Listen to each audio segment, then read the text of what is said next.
Gabon. Gabon.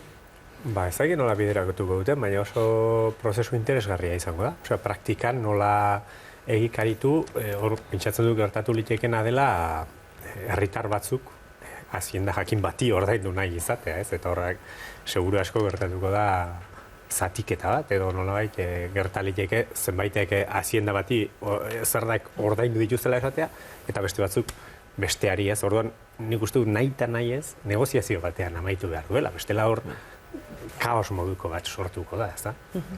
Bi eszenario dago, edo negoziazio bat dago, edo bestela hasiko da borroka faktiko baten. Ez bakarrik zerga bilketarekin, hori gongo lotuta gobernu egiturekin.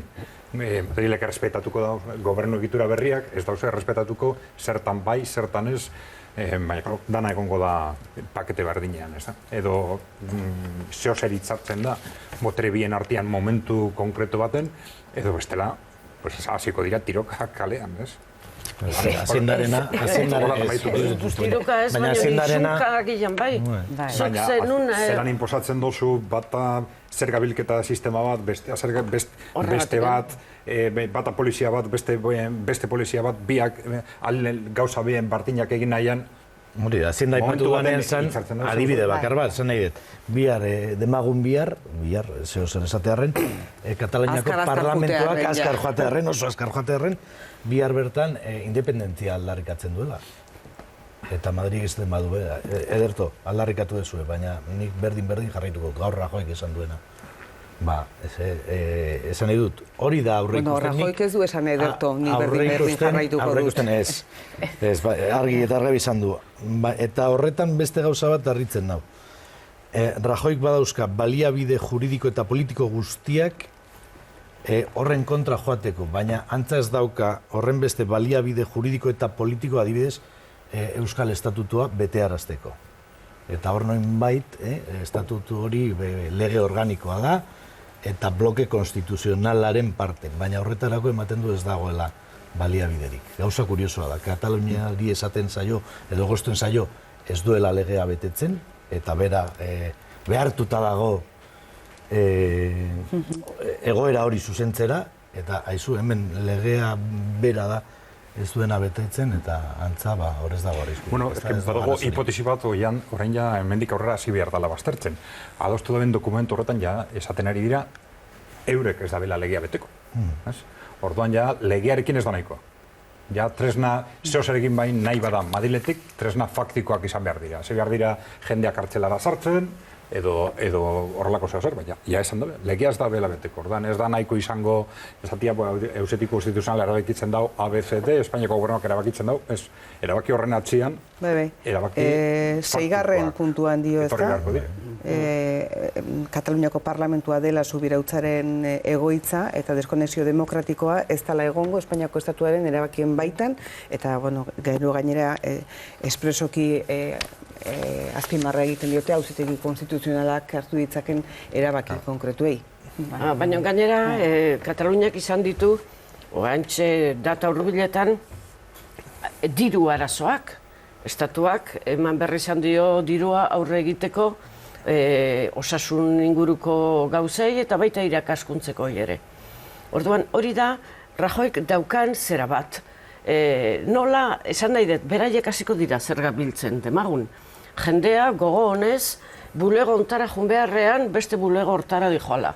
Baina hauek isuna jarriko diote, honek ez du ordainduko, baina diru hori bildu eta banatzen hasi orduko ospital batean edo eskola batean, hor epe bat dago, zailtasun handiak sortuko dituna, era hortakoak. Ez dut esaten politikako zera, funtzionariak ordaindu egin behar dira, sendagileak ordaindu egin behar dira, botikak erosi egin behar dira. Hor sortuko dira... Hor badago bitartean hilabete batzuk oso argigarriak izango direla. Hau da, zergak biltzen hasi aurretik, 3-6 hilabete pase behar dira derrigor. Hor planteatzen ari dira, lege bat onartu behar dela, zerga bilketa eta gizarte segurantzaren kuotak biltzeko arautegi bat, arautegi bi edo lege bi. Horrek eskatzen dut denpora bat. Tramite guzti horiek egiten diren bitartean, estatuak erabaki beharko da bide batetik edo bestetik joan. Ez dut uste gauzak lehertuko direla, konkretuke ja zerkak biltzeko momentuan, ziurazki aurretik ja gai egongo da argituta, bide batetik edo bestetik. Hori, alde guztietan nik berriro diot, ez? Nik uste dut Katalunian badagoela imaginazioa eta gogoa gauzak aurrera ateratzeko eta seguro izango dutela plan B edo plan A, zeren hau plan A, hori pixka bat zehaztuta eta egia da oso komplikatua izango dela, talka egiten denean. Gero ez dugu sartu beste elementu bat eta da Europa nola ikusiko duen, Europatikan nola ikusiko den prozesu guzti hau, ez? Gero dago Eskoziako eredua, hor daude gauza asko. Eta egia da, momentu bat etorri behar da nun negoziatu beharko duten. Eske hori derrigorrez. Ez dakit zeinekin, porque gobernu aldaketa ematen bada Madrilen ere, ez dut uste asko aldatuko dutenik, ez? PSOE baldin bada zaila izango dute. Azken finean Zapatero izan zen. Zapatero garen garaian gertatu zen estatutuarena. Eta Arantxa zer iruditzen zaizue, Espainiako gobernuan Partido Popularra espaldin badago beste alderdi batzuk edo beste kombinazio batzuk baldin badaude, prozesu hau erraztu egingo da edo berdintzu izango da? Zuk ez duzu konfiantza sozialistengan, baina egizu kontu, oraindik aukerrago baldin badira alderdi popularrekoak eta ciudadanosekoak. Noski, bai, kasu hortan, kasurik okerrena. Itxaropen bakarra Espainiko gobernuarekiko hain zuzer ezkerretik dator. Bestela, ciudadanosekoak, pentsa gaur bertan, Inés Arrimadak edo, esan du, hasi dirala neurri batzuk hartzen, erabakiaren kontra, hortik inundikan ere ez dator. Ez, nik esaten dut ezagutu dugun PSOEren jarrera, aldatzen badute primeran. Konfiantza asko ez daukat, baina... Aldatzen ez badute ere asko besteak ez du irtenbiderik. Eta nik uste dut. Pepek irabazeko ditula hurrengo hauteskundeak. Hortik ez dio hondik itxaropen handia ikusten. Pepek irabaziko ditula gehiengo absolutuarekin? Ez, gehiengo absolutuarekin ez. Baina nik uste dut aurretik jongo dela. Eta bestela, nik hori uste dut, baina okertzen banaiz, ez naiz triste geldituko. Partido Popularrak irabazi edo ez hauteskundeak gaur Mariano Rajoy ikusi dugu, zuk tiratu diozu pixka bat ari horri unai, eta legea bete eta ez betetzearen kontu hori jarri duzu mai gainean, edo zein kasutan, ze iruditu zaizue bere agerraldia, espero zenuten hain azkar eta hain ezoizkoa dena, ez da bat ere ohikoa izan 4 urte hauetan Mariano Rajoy agertzea era honetako agerraldietan, ez dakit nola ikusi duzuen edo ze hausnarketa sortu duzuen. Hori, estatu gizona izan da gaur Mariano Rajoy, ez? Eske askotan, baina itxura eman du eta nik uste dut koherentea izan dela orain arte izan duen trajektoriarekin, Kataluniarekiko. Baina Kataluniara begira, askotan esan izan zaio Espainiako gobernuari, bera izan ote dan independentzia zale gehien bihurtzen jarraitu du, horregatik koherentea izan dela. Horregatik, nik uste dut, beste zerbait egin behar zuen, noski. Onartu eta negoziatu eta ezeri eta onartu demokrazia dagoela martxan Katalunian. Eta orduan erabaki demokratikoa izan da, parlamentu zilegitasun osoa du, orduan onartu behar dela, baina ez, beratera da, betiko diskurtsoan eta gainera hori serio jantzita eta korbata ere iluna, osea, mehatxuka, atera da, mehatxuka. Hori bai irakurtzen. Hain gauza laburra eta irakurtzen, ez? Nola ez dira hain gauza argileak eta esateko irakurri gabe? Irakurtzen. Gutxienez, zuzenean egin du eta esplazan. Bueno, hori izan behar nuen, ni askotan esaten dut, mai honetan ere, Madrili begira pixat pesimista antropologiko bihurtu naizela, ezta? Baina, izan gaitezen optimista, agian, esandakoaren arira koherentea izan da, baina nik enuen espero inondik inora egun berean agertzea horren prestutasun handiarrekin, ezta? Eta beraz optimista izan nahi du eta pentsatu nahi dut agian Rajoy baduela kontzientzia, arazo bat maigainan duela, eta agian Katalunia pasa egin dela jadanik bere mailan preferentzien edo, bueno, Nola bitzilekitasun bat eman diola prozesuari berari horrelako agerraldi bat egiterakoan? Garrantzi apur bat, ez da?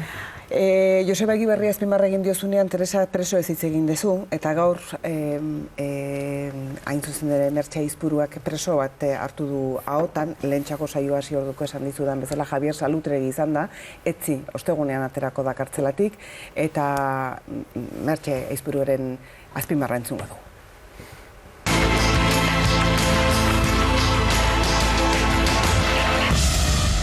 Gaurko informatiboetan eta biharko prentsan agertuko ez den persona batetaz hitz egingo dizuet. Javier Salutregiri buruz, Egin egunkariko zuzendariari buruz. Bere garaian dena eta da teoria gailendu zeneko garai harretan, eskizofrenia politiko batean sartu ziren estatuko hainbat muturrek, eta etakoak zirenik, etzekitenek ere etakideak bihurtu ziren, eta etakideak zirela jakin izan zuten. Salutregi izan da, Europako azken urteotan kartzela sufritu duen egunkari bateko zuzendari bakarra. Gaur orain kartzelan dago, 7 urte terdiz. Eta askatasunaren defentsatzaile sutsuek beste albora begiratu dute urte hauetan.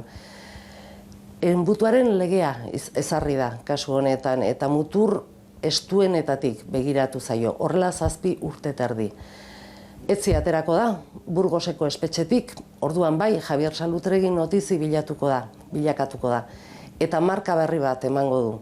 Azken urte hauetan, Europan espetxeratuak izan diren egunkarietako zuzendarien errekorra izango du berarentzat bakarrik. Batzuetan, gure herriak marka tristeak lortzen ditu. Hori Mertxe Aizpuruaren gaurko hausnarketa, Teresa da inok, baino hobeto dakizu gai honen inguruan, hain zuzen ere 1888ko atal berean, zuk 6 urte egin dituzulako kartzelan. Zuzendari ordea. Zuzendari ordea zinelako. Bai, Burgosera hurbilduko gara, eta izango da oso egun unkigarria, Salutregik merezi du errekonozimendua, ez zaio eman urte luze hauetan, eta nik uste dut lehen Egibarrek hitz egiten zuen autokritikaz, eta nik uste dut hemen kazetariok edo kazetari taldeak autokritika egin beharko lukete, egini hori bizkarra eman da inbeste urte iraun duen jarrera, ez? Eta egia da benetan triste dela, hola izan da, eta gure egin maitatua hor dago, ondatzen, memorian ere ondatu da, eta hori tristea da, eta nik uste dut, zerbait egitekotan, holako gauzak baloratu behar direla, adierazpen askatasunaren alde egiten badugu zutzuki egin behar dugu, eta guztiak barruan hartu, eta, herri hontan lortzen dugun azkenean, zeren beste kasuak ematen ari dira oraindikan, eta jendea kartzelako arriskuan jartzen da Twitterrean zerbait idazteagatik, edo orduan adierazpen askatasunak oraindikan muga desente jartzen zaie, eta guazen denok batera zerbait egitea da, eta Saluri ongi etorria ematea. Arantxa eta Unai, azpimarratu nahi duzu zerbait kontu honen inguruan? Denbora zeharin jotentan, nik ez nuke esango, berari ez hitzaion harin jungo denbora, noski. Baina, niri bai, esparru honetan, adierazpen askatasunaren esparruan, nabarmenki atzeragoaz. Nabarmenki atzera egin dugu, eta azken legea frogatzen du hori guztiz. Oraindikan bada zer nun borrokatu adierazpen askatasunaren alde. Nahi. Zer gutxi gehiago zateko, ez? Eta gainera, Arantzak esan duen nik beste gauza bate erantziko nioke. Askotan saldo egin zaigu, bai alderdien legea indarrean sartu zenean, eta bai beste kasu batzuetan, legea guztiontzako direla. Nik ez dute behin ere ikusi aplikazio berdina adibidez Euskal Herrian eta Euskal Herritik kanpora. Legeen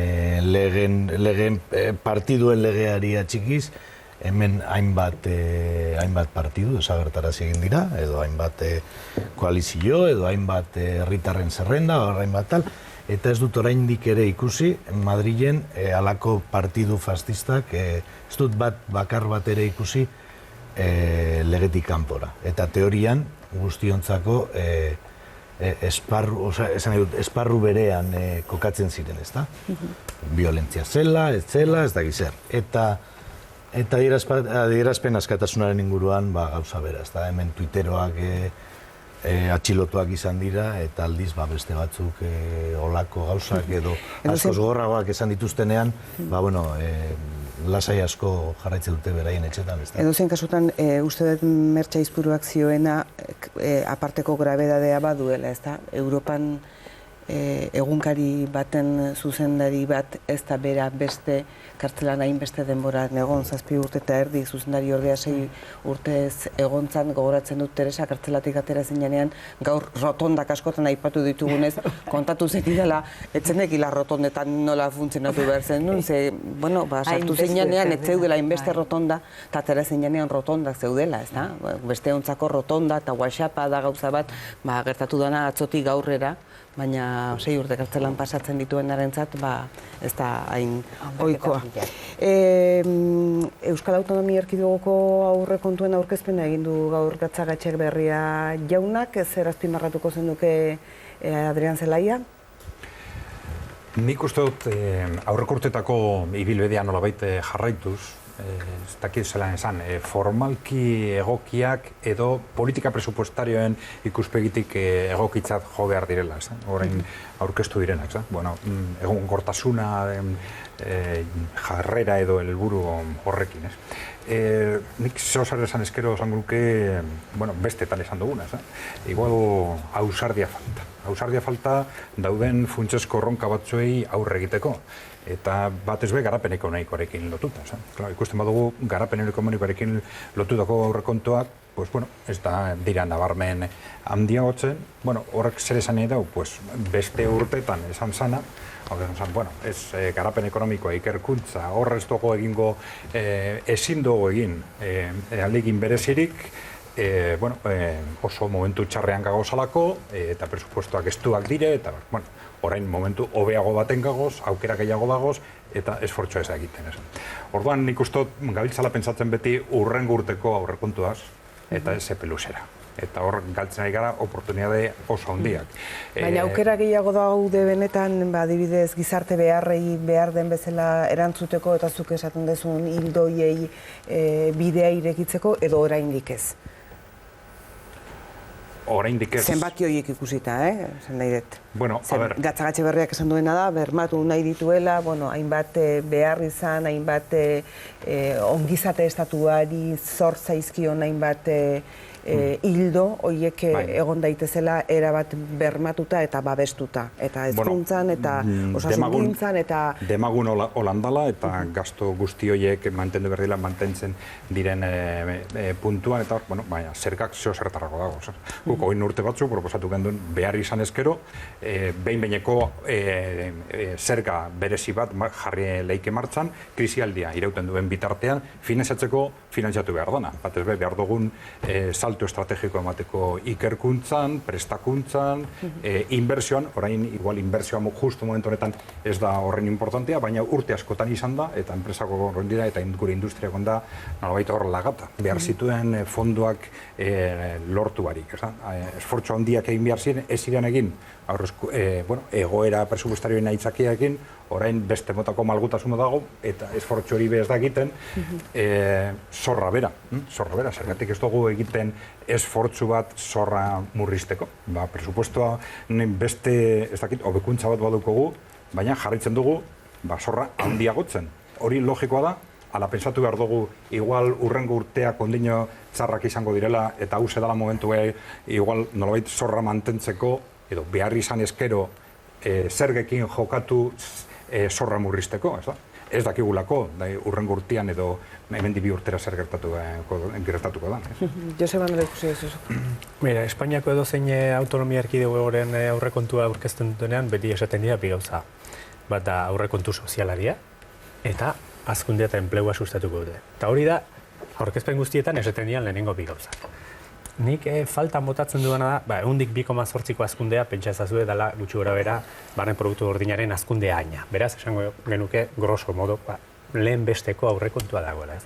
Baina pixkate Adrianek zionarekin lotuz, nik uste dut, badirela urte batzuk ja sistema honetan eta estatutu honen barruan, eta nik faltan botatzen dut administrazio egituraren berrikusketa edo erreforma behar bat ote dagoen benetako galdera zabal bat. Ez urte beterako aurrekontuei begira bakarrik, baizik eta epe luzerako ikuspegiarekin esan zeintzuk dira dauzkagun epe luzeko erronkak, eta ni bi behitzen nabarmenduko nituzke, bata da demografikoa, eta bestea da hezkuntza sistemarekin lotua. Hau da, hezkuntza sisteman ibili gara lomce bai, lomce ez, hori ez da benetazko gure arazoa. Gure arazoa da, batetik, orain baina askoz aur gutxiago izango ditugula etorkizunean, eta aur horiei bermatu behar diegula aldela prestakuntza jakin bat, ez da aurrera begira.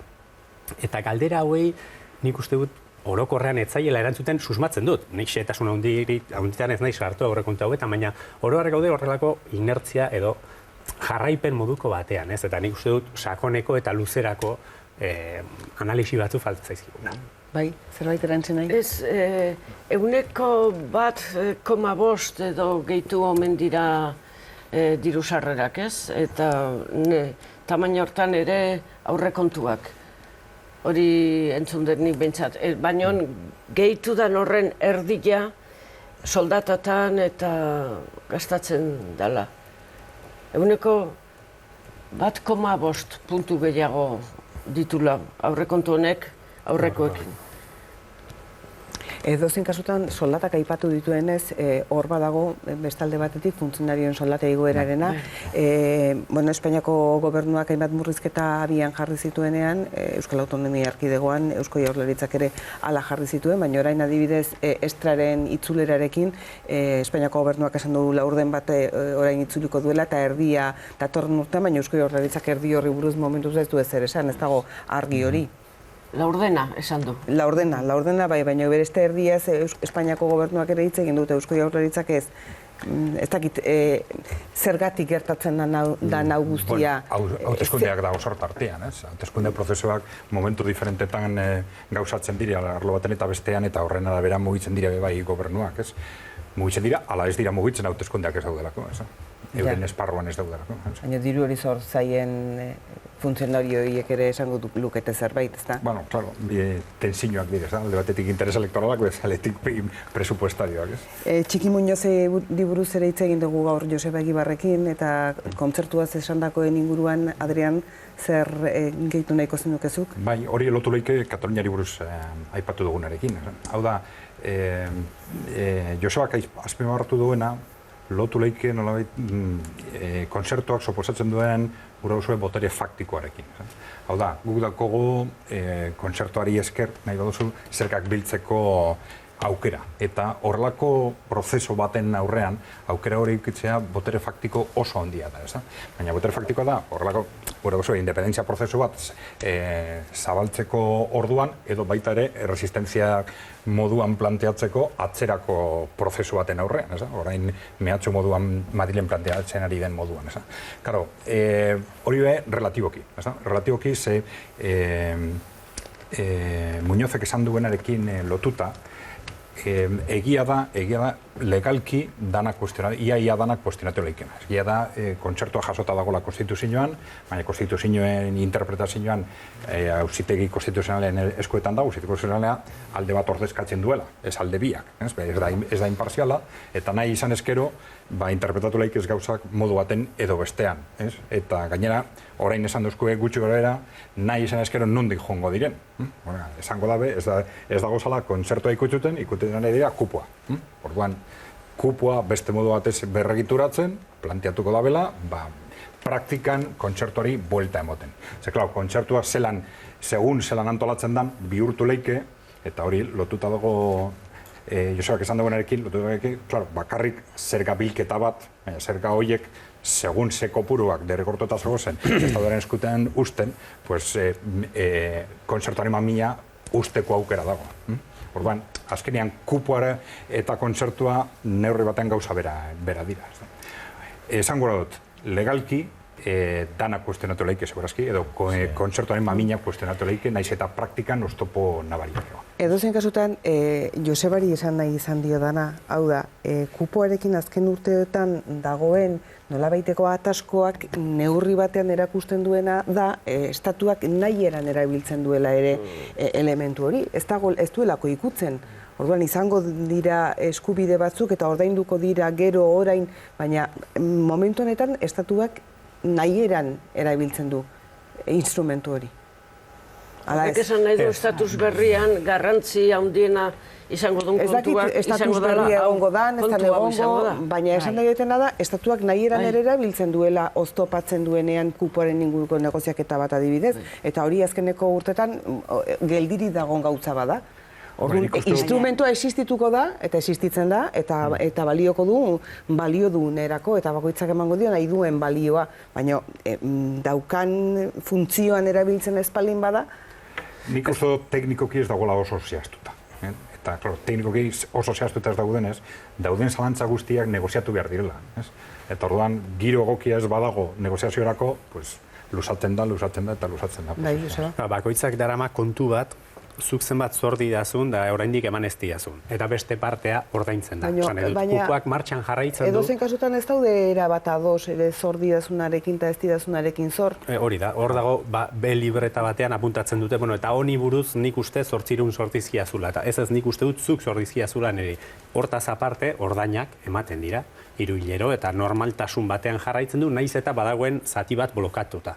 Hori, gaur egun aipatzen ziren 1.000 milioi euroren desadostasun horiek daudela. Baina orain, Ciudadanoseko jendeak eta plazarate dituen zenbakitan, 4.000 milioi euroko ordainketa aipatzen da urtero. Esan nahi dut, aurrekuntu hauen ere nahia eman beharko litzaioke estatuari. Noski, horrek kontzertua bera ez, horrek ustuko luke Eusko Jaurlaritza. Baina ez da izango doiketa tekniko moduan, baizik eta euren ustez kupo sistema berri bat aplikatu ezkero, eza? Bai, nik uste dut, euren zalantza handiena dagoela batipat konsumo zergen gainean egiten den kalkuloetan, ez? Nolabait esateko, hemengo aldundiek jasotzen duten diru hori eta eurentzat gorratzen duten diru horren zati handi bat berez legokiokela Espainiako haziendari, pixkat Volkswagenen auzian gertatu denaren antzeko hildo batetik, ez? Konplexua da gaia, baina nagusiki da desadostasun politiko bat. Eta nik uste dut, Muñozek esan duena itzuliz, laburduz egon nuke, Muñozek salatzen du ez dagoela aldebikotasunik, eta Egibarrek esan duen hitzetan da, ez dago errespeturik, ez dago berdinen arteko harremanik, baizik, eta badago estatu bat bere burua sendo eta nagusi sentitzen duena, eta badago menpeko bat, eginalak egiten dituena errespeta dezaten. Baina honek ere Mediterranea ez du deskubri du, esan nahi, beste gauza guztiekin gauza bera gertatzen dela, estatutua bera, Konstituzioaren 150. artikulua, ez bazait gustatzen nola egiten duzun kenduko dizut, eta holakoak, baina hori holan da. Ni enpresaria izango banintz ez nuke Muñoz inoiz kontratatuko. Eta sindikalgintzaren kontuatik baizik, eta tipo negatiboa delako, goitik bera. Arazoak ikusten da, primerakoa. Oraindik ikusi behar dut, esaten, arazoa hor dago, eta irtenbidea hemendik. Olakoak, ni ikuskari bezala gian bai, kontratatuko nuke. Ikuskari bezala. Begiratu, haizu, hemen, aztertu hau eta arazoak non dauden atera. Baina gero beste bat beharko nuke, doble. Beste bat arazoak konpontzeko. Europar Batasunak zoru klausulez esan dako zer? Bai, interesgarria da. Bruselak iritzi ez lotesle bat plazaratu. Hori da, baina orain Luxemburgoko epaitegiak ere eman behar du honen inguruko epaia, ez da? Bai, izan ere oso gauza arraroa gertatu da, ez da, printzipioz zoru klausulak legalak dira, eta Europan erabiltzen dira, eta baliagarri izan laitezke, ez da. Kontua da, Espainiako auzitegi gorenak ilegalak deklaratu zituela zenbait, eta ilegalak zirela, esan ondoren esan zuen diru itzulketa data hortatik aurrera, baino hortik aurrera eragingo zuela, baina ez zaukala atzera eraginik, ez?